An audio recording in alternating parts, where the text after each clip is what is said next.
Okay. So நாங்க இப்ப இன்றைக்கு பார்க்க போறது என்னதுன்னு சொல்லி சொன்னா,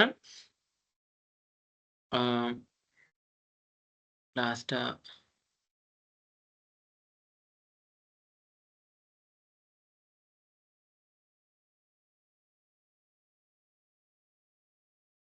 ஓகே. லாஸ்ட்டா நாங்க பாஸ்ட் பேப்பர்ஸ் எடுத்துக்கொண்டா, சந்தைப்படுத்தல் சூழல் பார்த்தோம். சந்தைப்படுத்தல் ஆராய்ச்சி என்றா என்னன்னு பார்த்தோம். அடுத்தது சந்தைப்படுத்தல் கலவை பார்த்தோம். சந்தை துண்டமாத்தை அந்த விஷயங்கள் எல்லாத்தையும் பார்த்தோம். சம்பந்தமா படிச்சோம். பொருட்கள் படிச்சோம். அப்புறம் பண்டக்குறிகள பத்தி படிச்சோம். ஆ அது இல்லாம ஆ ஓ ஓ ஓகே. ஸோ அது இல்லாம எண்ணக்கருக்கள பத்தி படிச்சோம். அப்புறம் நாங்க மேம்படுத்தல் ப்ரமோஷன் மிக்ஸ பத்தி நாங்க படிச்சோம். ஓகேயா? ஸோ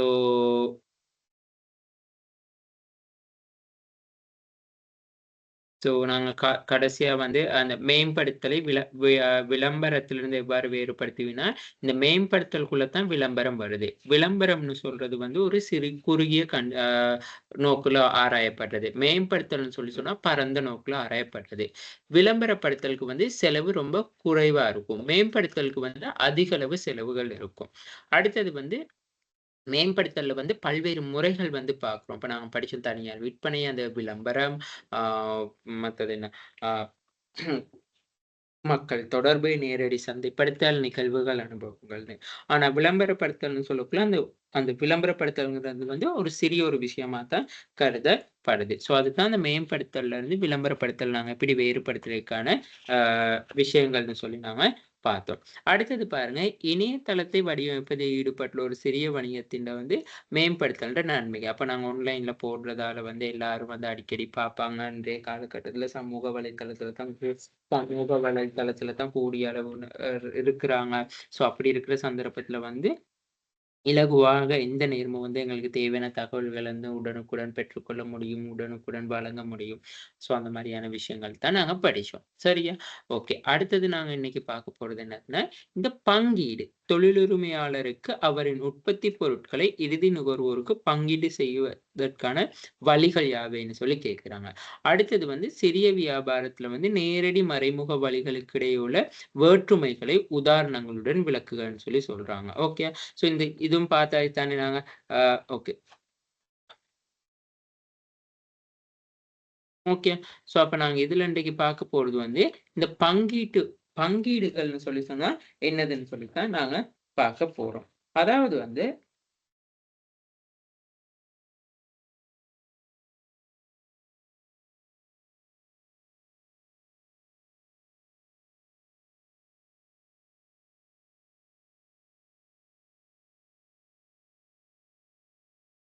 சாதாரணமா ஞாபகம் வச்சுக்கொள்ளுங்க பார்ப்போம். அதாவது வந்து பங்கீடுன்னு சொல்லி சொன்னா என்னது? உங்களுக்கு வந்து நாங்க ஒரு பொருட்கள் இருக்கு. உதாரணம் மரக்கறி, அரிசி. இப்ப இது எல்லாமே வந்து எங்களுக்கு எப்படி கிடைக்குது? உற்பத்தியாளர் வந்து அத மரக்கறி, அரிசிய உருவாக்குறாரு. அந்த உற்பத்தியாளர் அரிசி, மரக்கறிகள உருவாக்கி மொத்த வியாபாரி கிட்ட குடுக்குறாரு. அதாவது வந்து இப்போ ஹோல்சேல் தான் மொத்த வியாபாரி. பெட்டால இருந்து வாங்குறது அந்த மாரி மொத்த வியாபாரி. மொத்த வியாபாரி என்ன செய்றாருன்னு சொன்னா, சில்லறை வியாபாரிக்கு அதாவது இப்ப நாங்க இங்க வீட்டு பக்கத்துல இருக்க கடைங்கள் அந்த மாரி சில்லறை கடைகள்ல வாங்குறது சில்லறை வியாபாரி.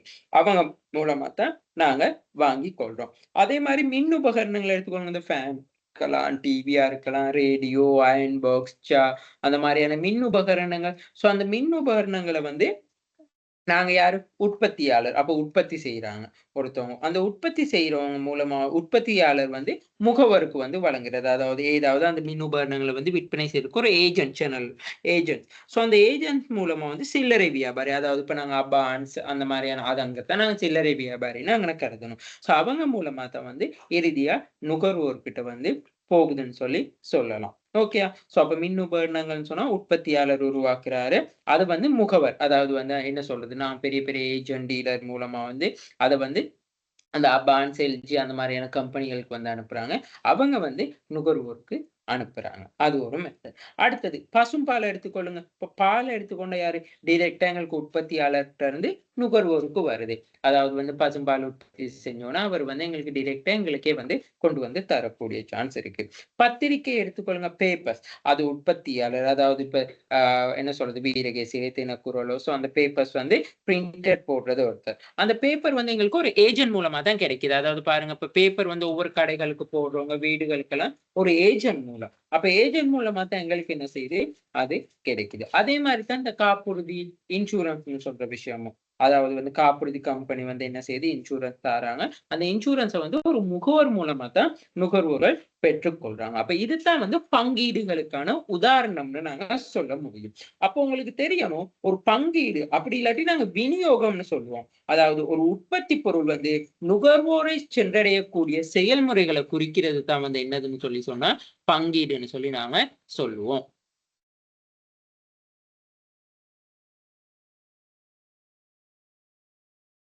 சரியா?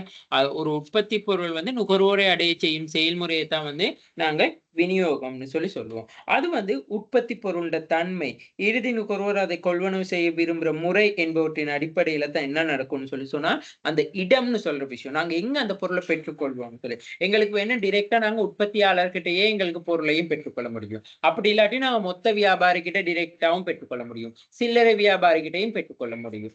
அது ஒவ்வொரு அந்த இடத்த பொறுத்து, அதாவது அந்த கொள்வனவாளர் வந்து நுகர்வோர் வந்து கொள்வனவு செய்ற முறையில தான் அது தங்கி இருக்குதுன்னு சொல்லி நாங்க சொல்றோம். இப்போ உதாரணத்துக்கு வந்து இப்ப எங்களுக்கு வந்து பெரிய ஒரு நாங்க என்ன சொல்றது? ஒரு திருமண விழால சாப்பாடு சமைக்கணும் அப்டின்னா, நாங்க சில்லறை கடையில போயிட்டு மரக்கறி வாங்க மாட்டோம். நாங்க டைரக்ட்டா மொத்த வியாபாரிகிட்டயே வாங்கலாம். அப்படி இல்லாட்டி நாங்க டைரக்ட்டா அந்த உற்பத்தியாளன்கிட்ட போயிட்டு நாங்க என்ன செய்வோம்னு சொல்லி சொன்னா, பேரம் பேசி பொருட்கள் வாங்கக்கூடிய சந்தர்ப்பங்கள் இருக்கு.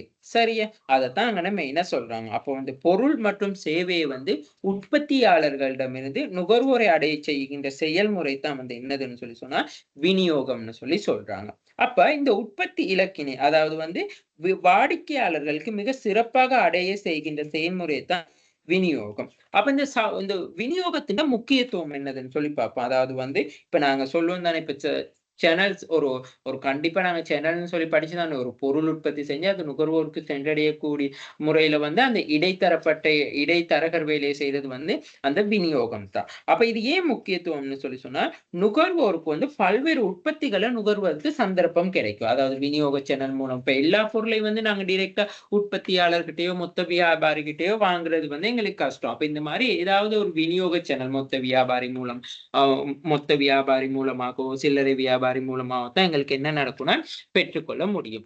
அடுத்தது வந்து சந்தையின் விரிவாக்கத்திற்கு துணையா அமையும். அது என்ன சந்தையின் விரிவாக்கத்துக்குன்னா, இப்ப டைரக்ட்டா உற்பத்தியாளர் உற்பத்தி செய்றாரு. நாங்க உற்பத்தியாளர்கிட்டயே வாங்குனா, அப்ப அங்கன இடைத்தரப்பட்ட அந்த மொத்த வியாபாரிக்கு ஒரு லாபமோ, ஒரு வியாபாரம் செய்யலாம் போகும். சில்லறை வியாபாரிக்கு ஒரு வியாபாரமோ, லாபமோ இல்லாம போயிரும். அதனால தான் சந்தையின் விரிவாக்கத்துக்கு துணை அமையும். அதாவது நாங்க இப்போ ஒரு பொருள பெற்றுக்கொள்வதுன்னு சொல்லி சொன்னோம். அதுக்குன்னு நாங்க எல்லா பொருளையும் வந்து டைரக்ட்டா நாங்க உற்பத்தியாளர்கிட்டயே தான் பெறணும்னு சொல்லியும் இல்ல. சில்லறை வியாபாரிட்டயே தான் பெறணும் இல்ல. அது வந்து டிபெண்ட் ஆகும்னு சொல்லி சொல்லி இருக்கிறோம். அடுத்தது வந்து இந்த உற்பத்தி வந்து நுகர்வு பொருள் வந்து விநியோகிக்கிற வழிமுறைகள் இருக்கு. அதாவது பொருள் விநியோகம் செய்ற முறைகள் இருக்கு. இத நாங்க சொல்றது டைரக்ட்டா உற்பத்தியாளர் நுகர்வோருக்கு வந்து அனுப்புனா, அது வந்து பூஜ்ஜிய விநியோக முறை. அதாவது பால் உற்பத்தி அந்த மாரி. அப்புறம் தனி விநியோக வழிமுறை. அதாவது உற்பத்தியாளர் வந்து சில்லறை வியாபாரி மூலமா நுகர்வோருக்கு. அது என்னது உற்பத்தியாளர் வந்து அதாவது என்ன சொல்றது? உற்பத்தியாளர் சில்லறை வியாபாரி மூலமா நுகர்வோருக்குன்னு சொல்லி சொன்னா, அதாவது இப்போ உதாரணத்துக்கு சொல்லப்போனா இப்ப இந்த என்ன சொல்றது? இப்ப இந்த இடியாப்பம்லாம் உற்பத்தி செய்றவங்க இருக்காங்க. அந்த அந்த மாரியானவங்க வந்து அந்த இடியாப்பமெல்லாம் தயாரிச்சு, இடியாப்பமோ ஏதோ சாப்பாடுலாம் தயாரிச்சு அந்த கடைக்கு குடுக்குறாங்க. உணவு கடைக்கு. அந்த உணவு கடையிலிருந்து நுகர்வோர் பெற்றுக்கொள்றது. அடுத்தது வந்து இருவழி. இப்ப இங்க தனி வழின்னா, இங்கன இடையில இந்த உற்பத்தியாளருக்கும், நுகர்வோருக்கும் யாரு இருக்கா? சில்லறை வியாபாரி. இங்கன பூஜ்ஜிய விநியோக முறைன்னு சொல்லுவோம். அதாவது இங்க உற்பத்தியாளருக்கும், நுகர்வோருக்கும் இடையில எந்த ஒரு இன்டர்மீடியர் அதாவது எந்த ஒரு என்ன சொல்றது? விநியோக வழிமுறையும் இல்ல.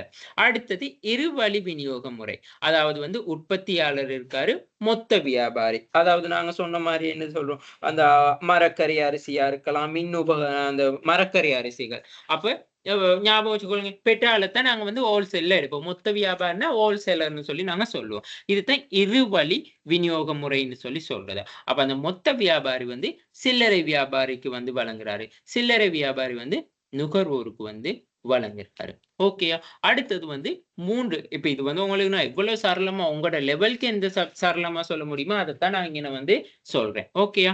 அடுத்தது வந்து அ மூ 3 வழி விநியோக முறை. அதாவது உற்பத்தியாளர் இருக்காரு, மொத்த வியாபாரி, அவர் மூலமா முகவர், முகவர் மூலமா சில்லறை வியாபாரி, சில்லறை வியாபாரி மூலமா நுகர்வோருக்கு. ஒரு சில பொருட்கள் இப்ப உதாரணத்துக்கு அந்த தேயிலை உற்பத்திகள் அந்த மாரி எல்லாம் வந்து உற்பத்தியாளர்ட்ட இருந்து மொத்த வியாபாரிக்கு போயிட்டு, மொத்த வியாபாரி தான் அந்த முகவர் ஏஜென்ட் மூலமா வந்து சில்லறை வியாபாரிக்கு. இப்ப பாருங்க, இப்ப மெலிபன் சம்பந்தமான உற்பத்திகள், மஞ்சு சம்பந்தமான உற்பத்திகளா இருக்கலாம். பெரிய பெரிய அந்த என்ன சொல்றது, மிளகு அந்த மாரியான எல்லாமே அதான் பலசெலவு பொருட்கள். அது எல்லாமே உற்பத்தியாளர் உற்பத்தி செஞ்சு மொத்த வியாபாரி வழங்குற மொத்த வியாபாரி வந்து ஏஜென்ட்ஸ். அதாவது வந்து அவங்க யாராவது அந்த சேனல் அந்த ஏஜென்ட்ஸ் வச்சிருப்பாங்க. இப்ப மன்ச்சி பிஸ்கட், பிஸ்கட் இதுக்கு என்ன சொல்றது, அ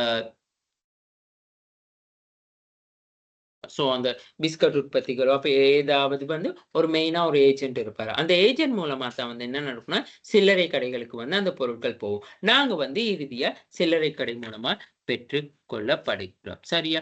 இது வந்து ஒவ்வொரு மாரி அந்த ப்ராசஸ் வந்து போகும். ஓகேயா? சரி. அடுத்தது வந்து ஒரு விநியோக வழிமுறைய வந்து ஒரு சேனல வந்து நாங்க வழிமுறைய தீர்மானிக்கும் பொழுது கவனத்தில் கொள்ள வேண்டிய விஷயங்கள் இருக்கு. முதலாவது பொருளின் தன்மை. அதாவது நேச்சர் ஆஃப் த குட்ஸ்ன்னு சொல்லி சொல்லுவோம். அது நுகர்வு பொருளா, கைத்தொழில் பொருளா, நீண்ட கால வாழ்த்தன்மை கொண்ட பொருளா, விரைவாக பழுதடையும் பொருளா. இப்ப விரைவாக பழுதடையும் பொருள்னு சொல்லி சொன்னா, இப்ப உதாரணத்துக்கு பூவெல்லாம் எடுத்துக்கொள்ளுங்க. இப்ப பூ மாலை, பூச்சரங்கள் அதெல்லாம் வந்து நாங்க டைரக்ட்டா உற்பத்தியாளர்ட்ட இருந்தே டைரக்ட்டா நுகர்வோர்ட்ட பெற்றுக்கொள்ளலாம். அது அப்படி இல்லாட்டி மொத்த வியாபாரி போயிட்டு சில்லறை வியாபாரி எல்லாம் போயிட்டு வரக்குள்ள ரொம்ப அந்த பூவே வாடி போயிரும்.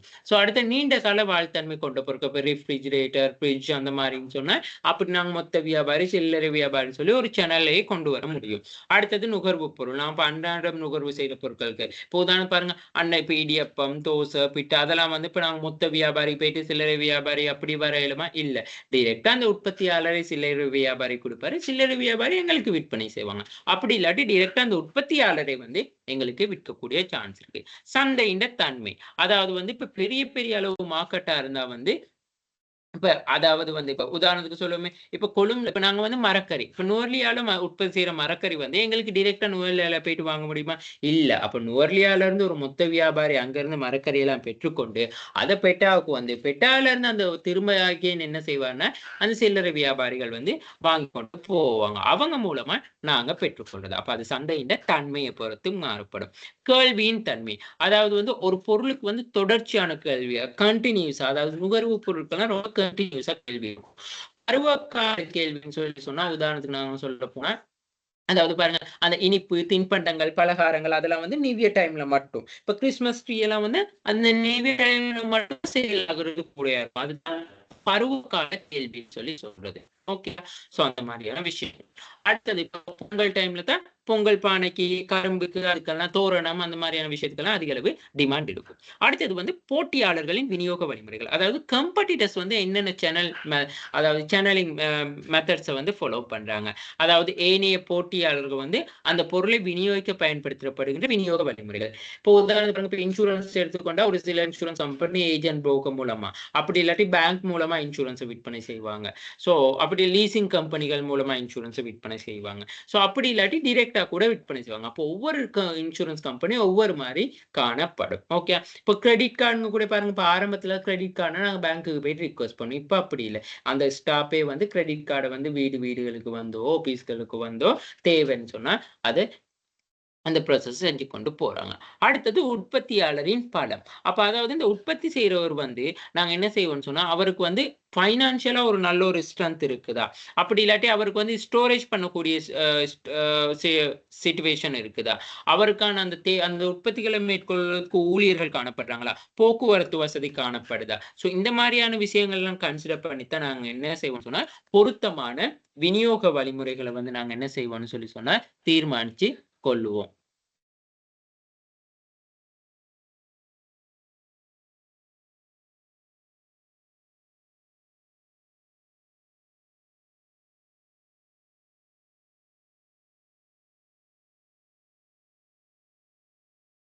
ஓகே.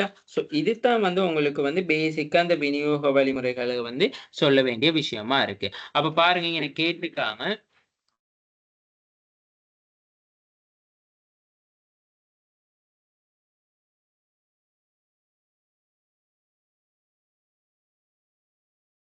ஓகே பாருங்க. தொழிலுரிமையாளருக்கு அவரின் உற்பத்தி பொருட்களை இறுதி நுகர்வோருக்கு பங்கீடு செய்வதற்கான வழிகள். அப்ப சேனல்ஸ் என்னென்னதுன்னு. ஸோ அதத்தான் வந்து நான் இங்கன சொன்ன அந்த சேனல் மெத்தட். சரியா? ஸோ அடுத்தது பாருங்க, நேரடி மற்றும் மறைமுக வழிகளுக்கு இடையுள்ள வேற்றுமைகளை உதாரணங்களுடன் தருக. இப்ப நேரடி மற்றும் மறைமுக வழிமுறைனா, இப்ப நேரடியா வந்து உற்பத்தியாளர் நுகர்வோருக்கு வழங்குறதால வந்து என்ன நடக்கும்? கிரயம் குறைவா இருக்கும். உற்பத்தியாளரோட அந்த பொருள் தொடர்பான எல்லா விஷயத்தையும் நுகர்வோருக்கு டைரக்ட்டா தெரிஞ்சு கொள்ள முடியும். அதேபோல நுகர்வோர் வந்து அந்த உற்பத்தி பொருள் தொடர்பாக ஏதாவது குறைபாடுகள் இருந்தா டைரக்ட்டா உற்பத்தியாளருக்கு சொல்லக்கூடியதா இருக்கும். மத்தது உற்பத்தியாளருக்கும் நுகர்வோர்களுக்கு இடையில வந்து ஒரு சிறந்த ஒரு தொடர்பு வந்து உருவாகும். சரியா? அது மட்டும் இல்லாம வந்து அ மேலதிகமா ஏற்படுற நேரங்கள், அதாவது இப்ப அந்த உற்பத்தியாளர், மொத்த வியாபாரி, சில்லறை வியாபாரியை கடந்து நுகர்வோர் போல் மேலதிக நேரம் ஏற்படலாம். ஸோ அந்த மேலதிக நேரங்கள் வந்து தவிர்க்கப்படலாம். அடுத்தது அடுத்தது வந்து வேற என்ன சொல்லலாம்னு சொன்னா, மு அ வாடிக்கையாளர் நம்பிக்கை, விசுவாசம் வந்து பெற்றுக்கொள்ள முடியும் உற்பத்தியாளருக்கு இலகுவா. சரியா? அதுதான் வந்து நாங்க சொல்றது நன்மை நேரடியானது.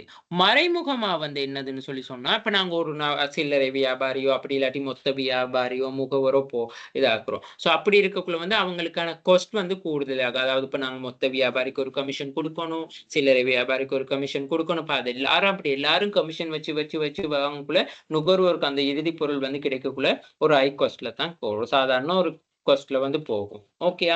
ஸோ அப்படி இருக்கு. அது மட்டும் இல்லாம காலதாமதங்கள் வந்து ஏற்படக்கூடியதா இருக்கும். அப்ப நுகர்வோர் வந்து அந்த உற்பத்தி பொருள் தொடர்பான ஏதாவது பின்னூட்டல்கள் வழங்கக்குள்ள அது முறையா உற்பத்தியாளருக்கு போயிட்டு கிடைக்காது. ஓகே இப்ப எங்களுக்கு வந்து இப்ப நாங்க இப்ப இந்த கேண்டோஸ் சாக்லேட்ட பத்தி கேண்டோஸ் சாக்லேட்ட வந்து நாங்க இது டேஸ்ட் இல்ல. இப்படி கொஞ்சம் சேஞ்ச் பண்ணலான்னு சொல்லி நாங்க சில்லறை கடைக்கோ, அப்படி இல்லாட்டி மொத்த வியாபாரிக்கோ சொல்லலாம். ஆனா அந்த சில்லறை வியாபாரியோ, மொத்த வியாபாரியோ வந்து உற்பத்தியாளருக்கு அத தெரியப்படுத்தணும். மக்கள் வந்து இப்படித்தான் இதுல எதிர்பார்க்கிறாங்க. இந்த மாரியான சேஞ்சஸ தான் அவங்க எதிர்பார்க்கிறாங்கன்னு சொல்லி. சரியா? ஸோ அதுதான் வந்து மறைமுக விநியோக வழிமுறைக்கு இடையிலான வேற்றுமைன்னு சொல்லலாம். அடுத்தது காஸ்ட் கூடுதலா போகும். ஒரு டைம் வந்து எடுக்கும். மத்தது வந்து வாடிக்கையாளர்களோட வந்து நேரடியா அந்த உற்பத்தியாளர் வந்து தொடர்பு கொள்ள முடியாம போற சான்ஸ் இருக்குது. ஓகே.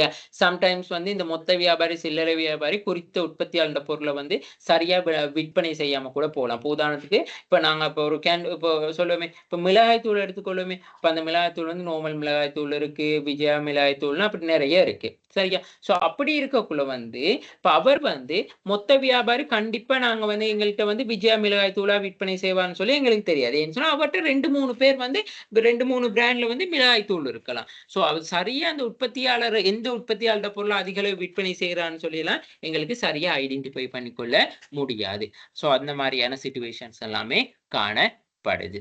ஓகேயா? ஸோ அதுதான் வந்து மேம்படுத்தல் பத்தி சொல்லி இருக்கிறாங்க. ஓகேயா? சரி. பாருங்க. ரஞ்சன் தனது இப்ப நாங்க இது எல்லாமே நாங்க ஆல்மோஸ்ட் கவர் பண்ணது தான். வியாபாரம் மேம்படுத்தலுக்கான உபாயங்கள்னு சொன்னாலே வந்து, டைரக்ட்டா இந்த வழிமுறைகள் எல்லாத்தையும் போட்டு தொலைபேசிக்கு வந்து எழுதத்தான் இருக்கு. ஓகேயா? சரி. அடுத்தது பாருங்க. அடுத்த விஷயம். ஓகே. ர ரஞ்சன் தனது கல்வி எனும் சில கவிலி கவிலி எனும் சில்லறை கடையில் பாரம்பரிய இலங்கை இனிப்பு உற்பத்தி பொருளை விற்பனை செய்கிறார். கோவிட் தொற்று நோய் தொடரும் முடக்கநிலை ஆகியவற்றினால் அவர் உற்பத்தி பொருளை தமது வாடிக்கையாளருக்கு விநியோகிப்பதற்குரிய மாற்று வழிகளை தேடுகிறார். ரஞ்சன் இம்முடக்க காலத்தின் போது விநியோக வழிகளில் புதிய போக்குகளை இனம் காண நீங்கள் உதவி செய்ய வேண்டியுள்ளது. ஆகவே அவர் தனது விநியோகத்தை எவ்வாறு மிகவும் திறனாற்றுள்ளதாக விரிவாக்கலாம். அதாவது வந்து இப்ப ரஞ்சன் இப்ப உற்பத்தி செய்யற உற்பத்தி பொருள் வந்து இலகுவா நுகர்வோருக்கு கிடைக்கணும்னா, நாங்க முதல்ல வந்து இணைய வழி சேவை வந்து செய்யலாம். அதாவது ஆன்லைன்ல வந்து நாங்க அந்த பொருள விநியோகிக்கிறது. அது எப்படி ஆன்லைன்ல விநியோகிக்கிறது? நாங்க உற்பத்தி செய்யற பொருள வந்து நாங்க ஏதாவது வந்து ஆன்லைன்ல. அதாவது வந்து ஆர்டருக்கு நாங்க அவங்க வீட்டுக்கே வந்து டெலிவரி பண்றது. அந்த மாரியான மெத்தட்ஸ வந்து கொண்டு வரலாம். ஏன்னா கோவிட்-19 தானே. அப்ப கோவிட்-19 டைம்ல வந்து என்ன செய்யலாம்னு சொன்னா, நாங்க இப்ப அந்த அவங்க இப்ப பிக்மில வந்து இப்ப கே பிக்மில வந்து நாங்க பிளாஷ்ன்னு சொல்லி ஒண்ணு இருக்கு. ஓகே. இப்ப யார் எங்களுக்கு கஸ்டமர் வந்து எங்களோட பொருட்கள கேட்கிறாவோ, நாங்க அந்த பிளாஷ் மூலமா வந்து நீங்க அந்த மாரியான உதாரணத்தோடயே நீங்க போடுங்க. அது எந்த பிரச்சனையுமே இல்ல. அப்ப அவங்க தான் அவங்களுக்கு தெரியும். ஓகே இதுதான் கரண்ட் ட்ரெண்ட வந்து இவரு தெரிஞ்சு கொண்டு வச்சிருக்கிறாரு. அந்த பிளாஸ் மூலமா வந்து நாங்க என்ன செய்வோம், இந்த கஸ்டமர் லொகேஷன் இங்க இருக்கு. இவருக்கு இந்த பார்சல வந்து சென்ட் பண்ணுங்க. ஸோ அந்த மாரி குடுக்கலாம். ஸோ அப்படி இல்லாட்டி வந்து இவரே டைரக்ட்டா வந்து அந்த வாடிக்கையாளர் வீடுகளுக்கு வந்து போகக்கூடிய சான்ஸ் இருக்கணும். ஸோ அந்த மாரி. அப்படி இல்லாட்டி வந்து ஸோ வேற எந்த மெத்தட்ன்னு சொல்லி சொன்னா, அ என்ன சொல்றது? விநியோக வழிமுறைகள்ல புதிய போக்குகள கொண்டு வரது. ஸோ நாங்க வந்து எங்களுக்கு வந்து ஒரு சிறிய ஒரு ஒரு ஒரு ஏஜென்ட்ட வச்சுக்கொள்ளலாம். ஸோ அப்படி அந்த ஏஜென்ட் முகவர வச்சுக்கொள்றது மூலமா இப்ப இந்த உற்பத்தி பொருள்லாம் வந்து நாங்க டைரக்ட்டா விற்பனை செய்யலாம். இருந்தாலும் வந்து அந்த கோவிட் டைம் அந்த மாரி டைம்லலாம் வந்து நாங்க என்ன செய்யணும்? அரசின் அனுமதி பெற்றுக்கொண்டு, ஸோ அந்த எங்களுக்கு வந்து நாங்க லெட்டர் ஒண்ணு எடுத்துக்கொண்டு, எங்களோட உற்பத்தி நடவடிக்கைகள்ல விற்பனையில வந்து ஈடுபட முடியும்னு கூட நாம சொல்ல முடியும். ஓகே. ஸோ இந்த மாரி ஒரு 25 மார்க்ஸ் கேள்வி வருதுன்னா, டைரக்ட்டா அந்த கேள்விக்கு நீங்க ஆன்ஸர் எழுத போகும் முன்னுக்கு, முதல்ல விநியோகம் வழிமுறைனா என்னதுன்னு எழுதலாம். அடுத்தது வந்து நாங்க சொல்லணும், இந்த கோவிட் டைம்ல வந்து விநியோக வழிமுறைகள வந்து நாங்க இந்த மாரி தான் பின்பற்றோம்ன்னு சொல்லி தான் நீங்க ஆன்ஸர் பண்ணிக்கொண்டு போகணும். ஓகேயா? சரி. சிறுகுறிப்புல பாருங்க, நாங்க சந்தை பிரிவாக்கல், இலக்கு சந்தைய பார்த்தோம். உற்பத்தி வாழ்க்கை சுற்றுவட்டத்தின் இந்த புரொடக்ட் லைஃப் சைக்கிள பத்தி நாங்க பார்த்தோம். அதாவது முதிர்ச்சி கட்டம், வீழ்ச்சி கட்டம். நாங்க 5 கட்டங்கள் பார்த்தோம். அது எல்லாமே. ஓகேயா? அடுத்தது உற்பத்தி பொருள் என்ன கரு?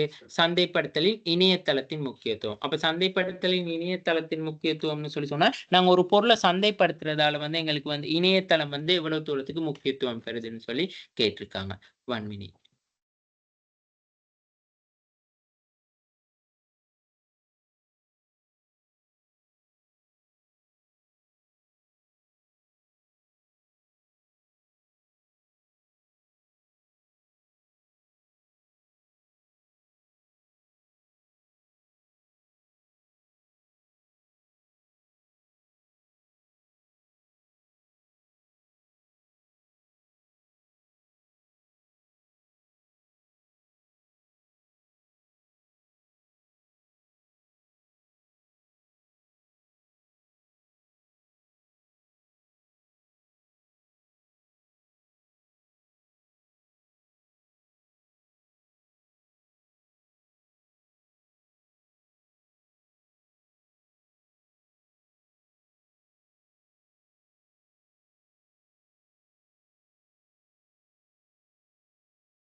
இங்க பாருங்க.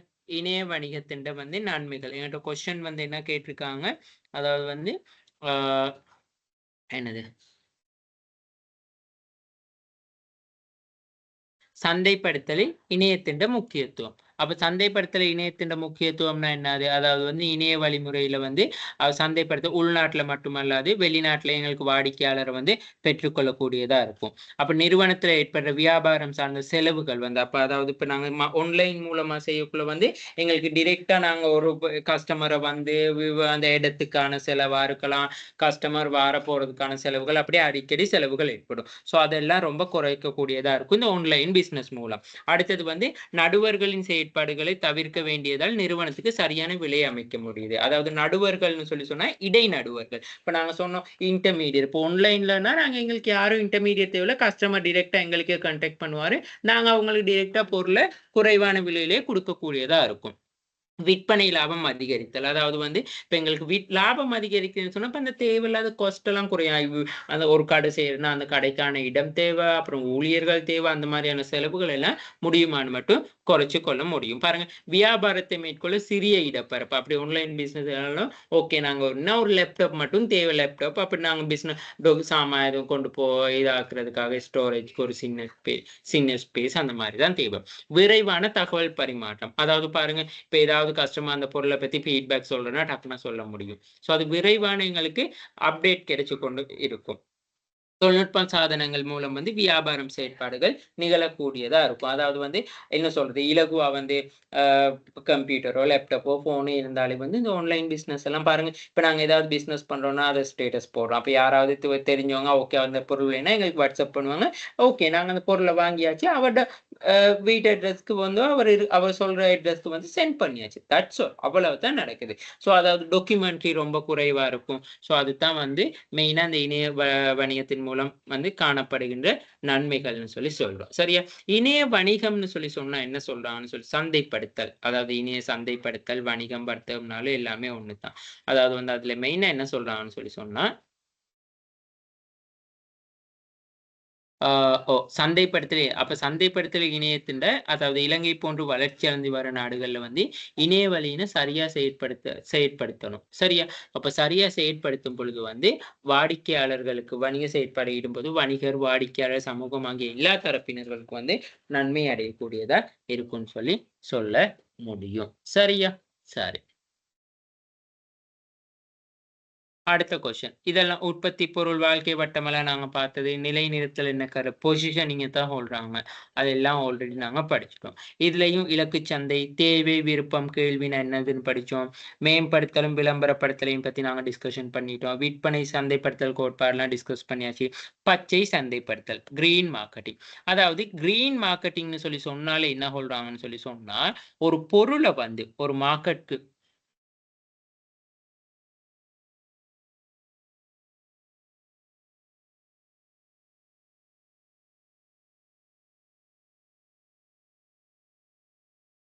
ஓகே. இதுதான். ஓகே.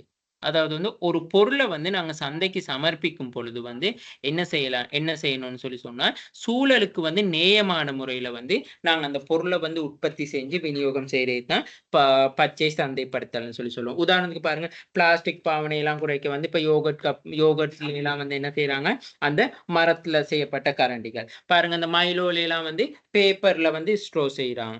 ஸ்ட்ரோ சாப்பாடு பெட்டியெல்லாம் ரப்பர் அந்த இப்ப ரப்பர் அந்த சாப்பாடு பெட்டியெல்லாம் வாரதே இல்ல. ஸோ அதுக்கு பதிலா வந்து என்ன கார்ட்போர்ட் அந்த லஞ்ச் கார்ட்போர்ட் மாரி லஞ்ச் ஷீட் பாவனை குறைஞ்சு. வாழை இலையில வந்து இப்ப கூடுதலா சாப்பிடுறது கூடுதலா போயிடுச்சு இப்ப. ஸோ அப்படி இல்லாட்டி அந்த தாமரை இலையில வந்து கூடுதலா சாப்பாடு கொண்டு போற மெத்தட். ஸோ அப்படி இல்லாட்டி அந்த பாக்கு பெட்டியில வந்து பிளேட்ஸ் அந்த மாரி ரப்பர் பிளேட்ஸுக்கு பதிலா ஸோ அதுகள் வந்து நெறைய அந்த உண்மையாலுமே அந்த சிரட்டைகள்ல கூட இப்ப நெறைய அந்த கப் செஞ்சு தேநீர் குடிக்கிறது அந்த மாரி நெறைய பழக்கத்துக்கு வந்து கொண்டு வந்தாச்சு. ஸோ இதுதான் இயற்கை சந்தோஷம். இப்ப பாருங்க கீல்ஸ்ல எல்லாம் போனா எங்களுக்கு பொலித்தீன் இல்ல. அந்த கிரீன் கலர் பேக் தான் குடுப்பாங்க. துணி பேக். ஸோ இதுகள் தான் வந்து என்னதுன்னு சொன்னா, பச்சை சந்தைப்படுத்தல்னு சொல்லலாம். சரியா? ஸோ அப்ப வணிகமானது சூழலுக்கா நேயமான முறையில வந்து உறுதிப்படுத்துறதுக்காக வந்து சூழல் நேய பொருட்கள கொள்வனவு செய்றது. உற்பத்தி நடவடிக்கையின் போது மூலப்பொருள், நீர் போன்ற வளங்களை பாதுகாக்கணும். அதுதான் வந்து அந்த மரம் நடுகை செயற்திட்டத்த கொண்டு வாரது. இப்ப நெறைய தளபாடங்கள் நிறுவனங்கள்லாம் என்ன செய்றாங்கன்னு சொன்னா, மர நடுகை செயற்திட்டத்தையும் கொண்டு வாராங்க. ஓகேயா? ஸோ மரங்கள் எவ்வளவுக்கு எவ்வளவு வெட்டினாலும், அந்த மர நடுகை செயற்திட்டம் மறுபக்கம் செஞ்சு கொண்டு தான் இருக்காங்க. கழிவுப் பொருட்கள் முகாமைத்துவம். அதாவது வந்து இப்ப வேஸ்டேஜ் எல்லாம் வந்து திரும்ப ரீசைக்கிள் பண்றது. அந்த மாரியான விஷயங்கள்.